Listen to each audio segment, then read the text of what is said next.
Hi, it's Bumble. Welcome back to my channel. So, I'm finally getting around to my Goonies review. I think I mentioned that. I don't remember for what video that I had wanted to watch Goonies and I was going to do reviews soon.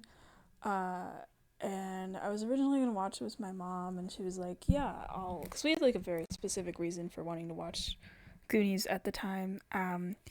And she was like, yeah, I'll watch it with you, but then it just kind of never happened. And then I was supposed to watch it with my friends, and then the day we were going to watch Goonies was like the day I started getting into Tomodachi life. And apparently so did my friends, and some of the other ones were like, everyone was like distracted that day by like various things. And that was like the day we were going to do Goonies. And then after that, um, we just didn't end up doing Goonies. So then I had the morning free and I was able to use our DVD player. And I was like, screw it, I'm just going to watch Goonies myself if I don't get around to it now. I'm never going to be able to get around to it if I'm like waiting for other people. Because sometimes I have to like wait for specific people for things. I mean, with this, I didn't have to. It's just my mom also wanted to watch it. But yeah, Goonies is like a classic movie. I would definitely put it in that category. I haven't seen this in like years actually. I grew up watching this movie. It's always been really fun. I don't remember which like viewing this is for me, but it's like definitely been probably at least like 5 or 10 years since I've seen this. So it wasn't a lot I remembered. But the reason I wanted to watch Goonies was because like a month, yeah, I think it's been like a month now, like last month I went to Oregon as part of my vacation, and in Astoria they have a museum. Well, it used to be like a jail, but now it's a film museum. It's the Oregon Film Museum, and it's on like several movies actually that were like filmed in that town, which is more than I expected. Like they even have this one sign. I took a picture of it and I meant to share it with one of my cousins. But they have this sign that's like a street sign from the movie Twilight of all things. Because I guess I don't know how much of it was like filmed there or something. And that was, oh man, I forgot I don't have my original channel anymore. I actually had watched Twilight, like all of them, all those movies, and I did reviews in them and stuff, but I don't have them anymore. Anyway, so yeah, it's a film museum. It has like stuff from a bunch of different movies. But the main focus of it is Goonies. I mean, even the museum itself, its location of being this former jail, which it still looks that way from the outside. It's literally from the opening, like that exact building and that exact parking lot from the beginning of this movie. And this doesn't happen a lot where I end up in locations, like filming locations for movies, like where I go to those places. So it was really fun for me to watch this and being like, whoa, I was just there. It's a really weird feeling. But yeah, I'm going to talk about that a bit because it relates to this. Going inside of it was cool. There's a scene in Goonies, like also part of the beginning, because the beginning of the movie is this like um, escape from jail for these like criminal characters. I think they're called the Fratellis, um, and it starts inside of a jail cell where there's this person wearing a sign of like, oh, you didn't really think I'd commit suicide or whatever. The sign is there. You get to it's really weird actually. You get to put on, or not that weird, but it just feels weird having a sign like that like even like kids or whoever can try on. But you can put on the sign and stand there. I think my mom took some pictures of me doing that.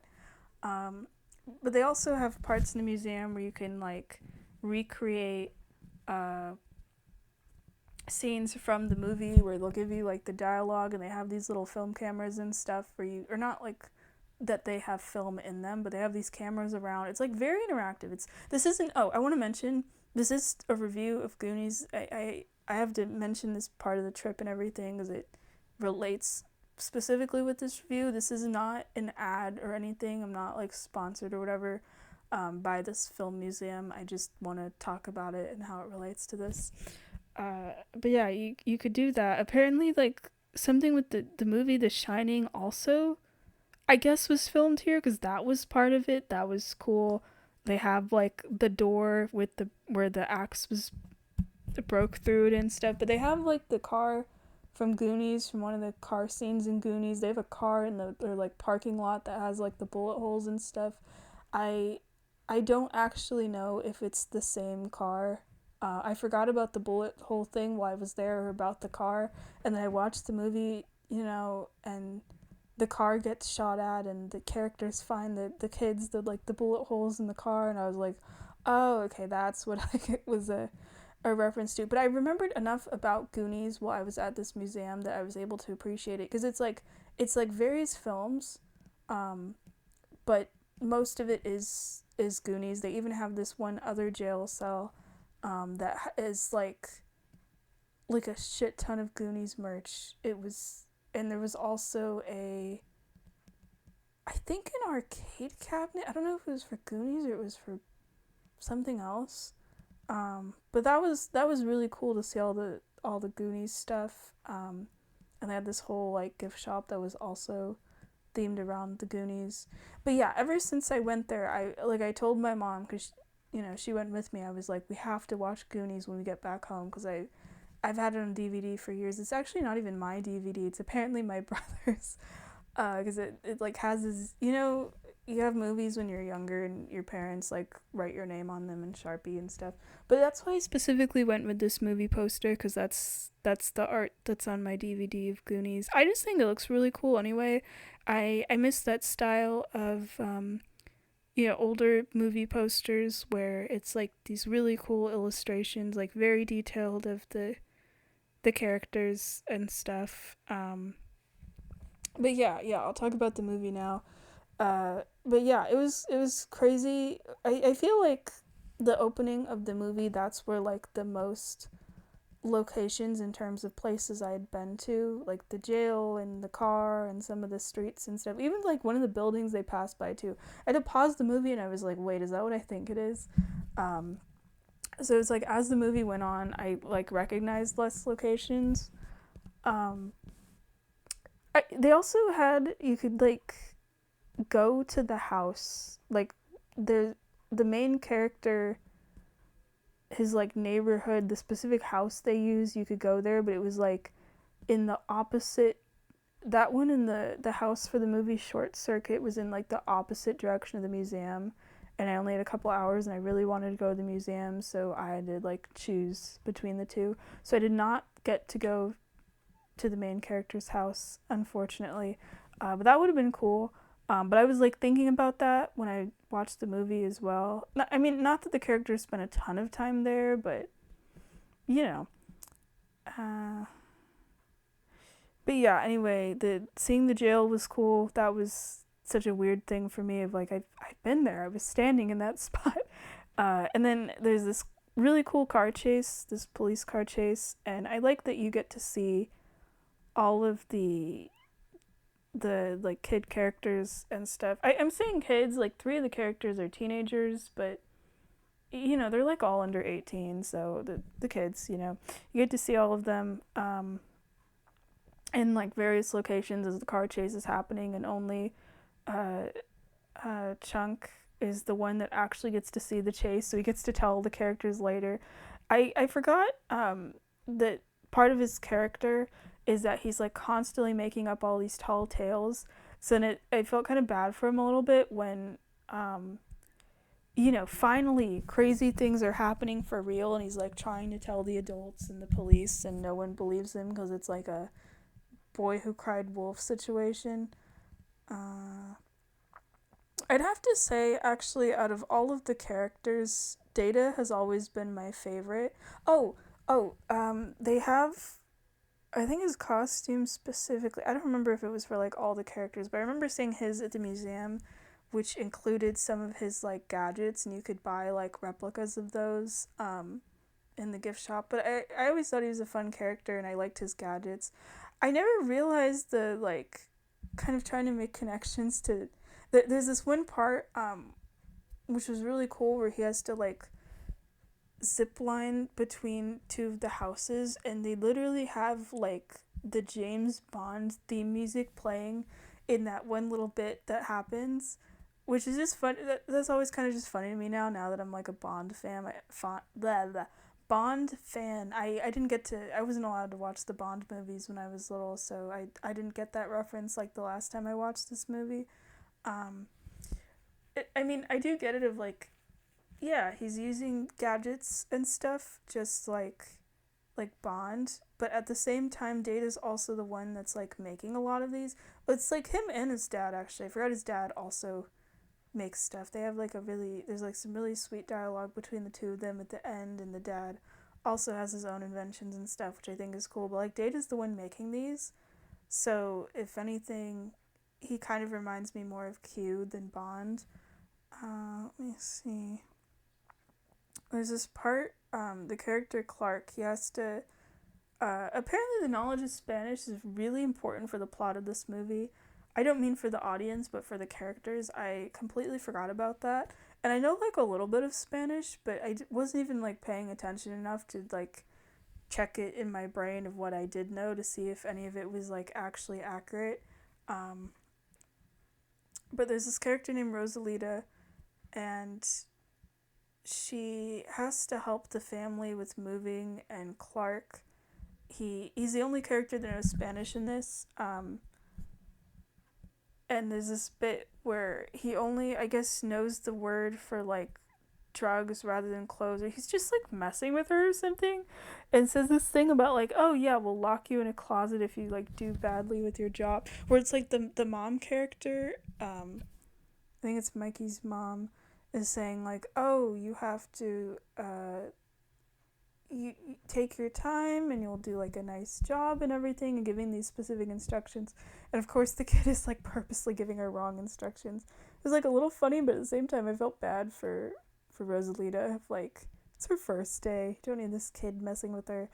um but yeah, what ends up starting the adventure is that the kids find this map. I completely forgot how they got the map in the first place, that they end up in this attic and finding the map and everything. uh Another character I ended up feeling sorry for was Brandon. I like that they call him Brand. I actually wasn't even reading the subtitles correctly at first, so I thought his name was like Brad, but Brand because it's short for Brandon. I've never heard someone say Brand as a nickname for Brandon. Um, but he's one of the teen characters. He's Mikey's older brother. I felt bad for him because he's like at least sort of trying to be a good babysitter, because I thought he was going to be, when there's like older brothers in movies and they're usually like jerks to their younger siblings. Sometimes it's like a little bit too much. But no, he like keeps an eye on the kids and stuff. Like, he does try to be a good babysitter, but then the kids end up, I understand them tying him up, but then they pop the tires. Well, it's just like one specific kid, not all of them. They pop the tires on his bike. It felt really bad for him. And then there's this guy in a car, and he ends up causing Brandon to go off a cliff on this like little kid's bike. I was just like, man, poor guy. But it is nice that he gets to join in the adventure as well. I like that it's like a group of probably like, I don't know, 11, 12-year-olds, but then there's also like the three teens as well. Um, Mouth getting called Mouth. I think that is, yeah, Clark. He's the kid that's always getting them in trouble. They call him Mouth occasionally. I was thinking, like, why do they call him Mouth? Does he just talk too much? But no, it's that he's always getting them into like dumb shit and gets them in trouble. So it's like, no wonder. And then they end up in the restaurant, which is like the Fratelli's hideout. I feel like that scene kind of did go on for like way too long. Like, I understand it's important for them to be there. It's when they meet the villains for the first time, and then they end up having to go underneath the restaurant, and that's how they find all the tunnels to get to the treasure. It's like important, but I feel like it kind of goes on for um like quite a while. I don't really have any notes about it though. And then Chunk, I think the part of the movie I remembered most actually um was when he ends up meeting Sloth, and they're kind of like, well, Chunk's being kept down there as like prisoner and stuff. I mean, so is Sloth, but like for Chunk, I think it's supposed to be temporary, and they end up like Chunk's kind of afraid of him at first, but they end up becoming like buddies and stuff. I think that was the part of the movie when I was a kid I remembered the most, just because I'll be honest, Sloth kind of scared me a little bit. It wasn't even really like his face or anything. I mean, it was like a little scary to me when I was younger. Um, but I think it's just because he ends up yelling a lot, and there's something about that that kind of like scared me with certain movies when I was younger. When a character would just sometimes be like really really loud or was like panicking a lot, it like stressed me out. It's actually the reason I've only ever seen the movie E.T. one time. Because I'm going on a side tangent here. I asked for that movie for like my 10th birthday. I went to the store. Or no, I don't think I specifically asked for it, but I was at the store and I picked out a movie for my birthday. It might have been my 10th or ninth. I don't remember. I was pretty little, and I didn't find E.T. scary. I'm surprised I didn't find E.T. scary. He's kind of a little creepy looking. There's some scary things in that movie, especially towards the end. But no, the part of the movie that kind of freaked me out was there's this part when E.T. ends up home alone, and uh, he ends up getting scared by something in the kitchen and screams like really really loud at the top of his lungs, and it like scared the shit out of me when I was younger, and I have not watched the movie. I actually think I've watched it maybe like one more time actually. Not at my house though. But yeah, I think that might have been the main reason I found Sloth scary when I was younger. But yeah, I that's why I mostly remember the scenes of him with Chunk. Anyway, I I forgot how he even ended up down there in the first place. It actually takes a while for him to get like captured. He's like Chunk is with the group for a while, and then he ends up on this road, and he's trying to get for help, and he's telling this driver where he can't see who the driver is, like, hey, I know what these people look like. You need to take me to the police station. And then it turns out it's the two brothers. It's funny to me that like one of them just isn't even insulted by Chunk being there and asking for help or yelling at him or whatever. He just starts singing. With one of the brothers, the of the Fratelli family, just like sings a lot. He has a really nice voice though. I didn't mind that, but then the other brother ends up just kidnapping Chunk. But that was funny to me. Of like one of them's just sitting there chilling, and the other one is just like taking this child. And then there's a part when the kids completely mess up like the piping for the entire town, um, like the plumbing and stuff. They're like banging on the pipes, and you get to see the effects of that, where either the water gets messed up or the objects connected to the pipes literally start getting like removed from the walls and the ground. I completely forgot about that scene, but that was pretty funny. Um, and then I like that once the kids are in the tunnel, the movie does not hesitate to show like they're in a really dangerous situation and they really can die. Like they end up finding there's this like explorer dude, and he tried to find the treasure originally, and he was supposed to be like a professional explorer or whatever, and no one knows what happened to him, and the kids just straight up find his skeleton in the tunnels. They even look in his wallet and they're like, oh, it's the same guy from the news article. So like, people have died down there. And then there's like booby traps and things in the tunnels too. Like there's this one part where Data he falls down pretty far and literally would have gotten impaled on like these huge ass spikes if it wasn't. He has, I think, my favorite invention of his actually. It's the one he uses in that scene. It's those little oh gosh, what are they called? The like chattering teeth. It's like the toy that like Kane from Digital Circus is based on, where it's like those chattering teeth that make the noises, and it's attached to this like wire thing, and it ends up saving Data. But yeah, I forgot like I remember the tunnels being dangerous, but I forgot like how it was like booby trapped and stuff, which ends up being pretty fun to watch anyway.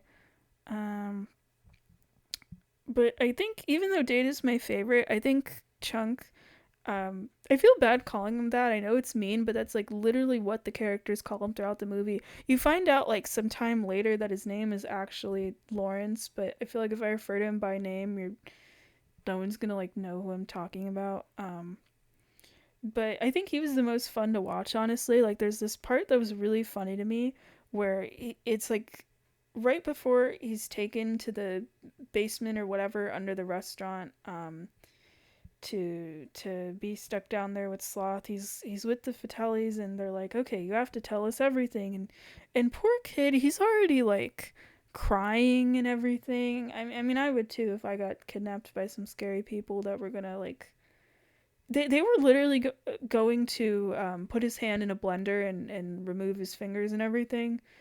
They were like 5 seconds away from that, of course, that, ends up getting interrupted. But anyway, they tell the kid like, "Hey, tell us everything you know," and they're expecting, like to for him to talk about the map and where the other kids are, and instead it's this like kind of like couple minutes scene where he just starts talking about like every bad thing he's ever done because he's like a bit of a troublemaker. But I think what made it more funny is like I feel like in these kind of scenes, normally there's a character that'll be like, okay, okay, that's enough, or we didn't need to know all that or something. No, none of these adults, these three adults, interrupt him or anything. They're like full on listening. The guy that's holding on to Chunk to make sure he doesn't escape is like smiling and even says when Chunk is done, he's like, "Hey Ma, I like this kid," or whatever, and then goes to put his hand in the blender. Um, but yeah, that was funny to me of like the adults, not like they're like full on invested or like actually. I mean, they're probably a little interesting, but you can see them, you could tell that they're listening because they're reacting to the story, their facial expressions and stuff. But yeah, that was pretty funny to me. Um, and then I like the part when they end up finding, there's a bunch of coins because there's a part of the movie when they're going through these tunnels and they have the opportunity to leave. They find these coins first, and there's this nice little speech about because the kids, they're part of the plot is that um they're all gonna have to move like within that. This is like their last weekend together, all of these characters, and they're all gonna have to move away because of the housing stuff that's going on in the town, where they're gonna be forced to leave. And they end up finding the wishes, and the kids are like, "Yay, we can take all this money." And then one of the teen characters is like, "No, these are people's wishes. You can't do that. Um, so they still need the money for the house. I thought that was kind of nice. And then I think it's Mikey that ends up giving this little speech of um, how they're all gonna have to. It's like right when they're going to get rescued because they end up in a bottom of a well, and there's these people at the top of the well, and I think it's Andy that says like, "Hey, throw down this bucket, and we can, we can." It's like the point where they can get out. They already have seen plenty of evidence that these tunnels are dangerous, as they're looking for the treasure, and they don't have to do this. Like, it's maybe not worth risking their lives. But then, the main character gives this little speech of like how they're all gonna have to move, and this is their last adventure together, and they've made it farther than the guy that was literally a skeleton. What do they have to lose? Except for their lives, of course. But it was a really sweet scene actually because it's like a nice little speech, and there's like the sad music and stuff, and then they choose not to get rescued. And I like how that's also the moment when Andy chooses to become a Goonie. I also just like that that's like the name of the movie as well, the Goonies, because that's like the name of their little group and everything. Where she gets rid of this jacket to this belonging to this guy that she liked, and was trying to impress, and she decides to become a Goonie. And I mean, she also ends up with a boyfriend anyway. She ends up with Brandon by the end. I mean, I like that you can see that their relationship progresses throughout the movie and stuff. Yeah. And then the part, I think my favorite booty booby trap in this is the skeleton piano, which looked really cool, honestly. Like I'll say, even though the museum and seeing all the Goonies stuff was really cool, uh I was kind of hoping for stuff, and I know it's like it's the jail where that was part of the movie and stuff, um and so they have things related to those scenes in this movie. But I was kind of really hoping when I went to that museum that they would have stuff related to the pirate ship, because that was always the stuff with the pirates and the tunnels, and that was always like my favorite part of the movie parts, but especially the pirate ship itself. They didn't. I was a little sad. I think they had like one thing related to it, but that was it. but there's this piano, and there's a skeleton like from the waist up that's on the top of it behind the sheet music stand, and the keys of the piano are the fingers of the skeleton, which that's so badass, honestly.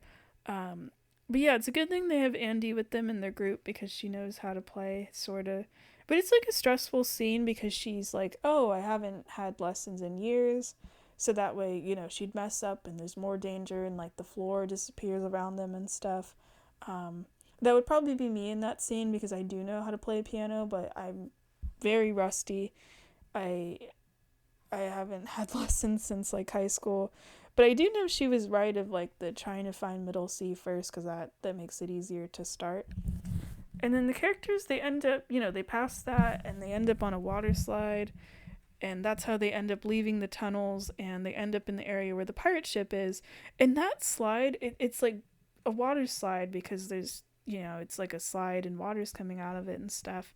That looked super fun. It's one of those things in a movie. It always ends up being water slide scenes for me too, where I think like, damn, this would be really fun as like part of a ride or something. But yeah, them going through the water slide, especially because the camera is right behind the one of the kids for a while. I guess it was like somebody else also going on the slide, the camera person and stuff. But that looked really fun. I think the one other scene I could say of like, and it's a joke within the movie too. I think it's an actual park ride. At the time, they literally say it is in Cat in the Hat when they go down the water slide. The movie literally pauses to do a little ad thing for Universal Studios. I think it did get turned into a ride. I haven't checked if it's the one from the movie, and it's probably not around anymore. But yeah. But anyway, they end up in the pirate ship area, and the pirate ship, it always looks so cool to me, honestly. And then Mikey ends up finding the skeleton of One-Eyed Willie. That's a cool scene. I like that at first it's just like him and all these skeletons, and like the camera angles and stuff are pretty cool. It's like a little scary, and then it's revealed like, oh, all the other people in the group were there the whole time. They just didn't want to like interrupt or anything. And then Sloth being the one that kind of deals with the villains. I mean, the rest of his family, they do end up, I think, getting arrested at the end. But Sloth's the one that, like, goes to save the kids and stuff and lets them escape because he ends up beating up his family. Or it's specifically the two brothers. The mom gets tossed overboard, and the brothers, I think they comically get their heads like knocked together or something. Like they see how strong Sloth is. He's apparently like really buff. I was surprised by that because I'm thinking like they've been keeping this guy in this like restaurant basement probably for a while. He literally is like chained to a wall too. It's not like he can get up and walk around or do push-ups. He sits there and he has a TV and he doesn't have anybody to talk to, and that's it. So I'm like, how the heck is this guy so strong if he's been just stuck down there this whole time? But it's funny to me that both the brothers, they say they're in like deep shit when they see how strong Sloth is. Oh yeah, they say shit a lot, like the word in this movie, not like a lot, but I was surprised. But then I remember like, oh yeah, this is a family friendly movie from, I mean yeah, but it's from the 80s where they could get away with more things and curse words and stuff. That's always kind of interesting to me. It's like specifically from watching like movies from the 80s is when I noticed that kind of thing. But yeah, the kids getting to see their parents at the end, that was pretty nice. I especially like Data's conversation with his dad, where his dad says, you're my favorite invention. And the dad has his own little invention where it works the same as one of Data's things, where it's like a spring and a boxing glove attached, but for the dad instead it's a camera and he takes like a group photo of everybody. That was nice. And then Sloth, I didn't remember what happened to him. I was worried he was gonna get like arrested with the rest of his family just from like association, not even from doing anything bad, because he didn't do anything bad. He saved everyone at the end, if anything. But then Chunk goes up to him and is like, you get to live with me now. It's okay. So they're going to end up living together and stuff. But I'm glad Sloth ends up okay. And then what ends up also saving the day in the end is the family's not having to move because of some of the gems. And it's a good thing that Rosalita, that she was nice enough to tell everybody, because she's the one, there's like a marble bag one of the kids has, and it ends up with gems instead of marbles. I don't remember how Rosalita has it. I think she just like finds it or something. And it's really nice that she like tries to get the group's attention. I don't think any of them even realize she's like there or anything. She's like standing aside about the gems and, you know, not to sign anything, and the gems are there. Because she could have easily like kept those gems, and it was like her first day, you know, she doesn't really know these people, and one of the kids was already like kind of stressing her out and stuff. She could have easily kept those gems, but the fact that she didn't, and she told the families about it, and then they get to keep their houses and stuff, I thought that was really nice. Um, and then the one thing I'm a little confused about is that the pirate ship, I didn't really remember what happened to it either. But like the last part of the movie is that all of the kids and their families, they see the boat in the distance, and it's sailing away. And that's like a cool moment and stuff. That's a really cool shot of the movie, actually, is all these people and they're looking at this boat in the distance. And I'm thinking, like, it's sailing away, but everyone, all of the humans that are like still alive have left. Who's controlling this boat? I mean, unless it's supposed to be one of those things where it's like the ghost of the pirates or something are controlling the ship, which is, I mean, probably it's cool. You know, it's a movie with like pirates and booby traps and, well, skeletons of pirates. They're not alive anymore. You know, I'll accept whatever from the end. It's like a nice ending anyway. I guess I shouldn't question it, but I was just kind of wondering. But yeah, pretty much that's pretty much my thoughts on Goonies. It was nice to see it again. Like I said, I wanted to see it before the. Not that I was gonna forget anything about the museum. It was really cool, but like it's still so clear in my head like a month later. I wanted that excitement and remembering being in those locations and to watch the movie again because of that. But it was like a nice way to end up rewatching this anyway. I was probably going to do that at like some point. Actually, I'd finished this movie and then I started watching The Sandlot, which is another movie I have on DVD. But that one I think I've only seen like once or twice. I think because it was about baseball and I'm not really interested in like sports.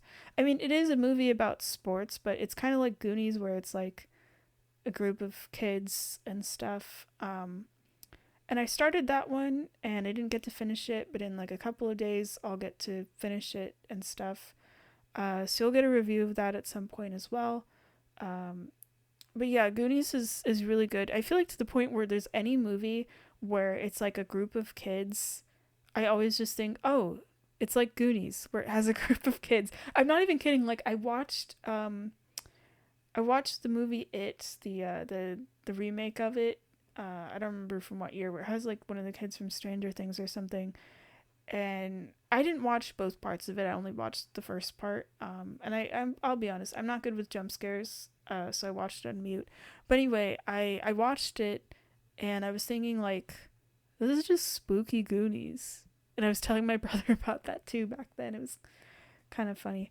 But yeah, if you've never seen this movie, I highly, highly recommend it. And I'm not just saying that because I'm nostalgic for it or that I grew up with it or anything. It's just genuinely really good. It's like a well, I forgot it was actually a Steven Spielberg movie actually, but it's a classic. I feel like I don't say that a lot for a lot of movies, but I feel like with this one I can, in my opinion.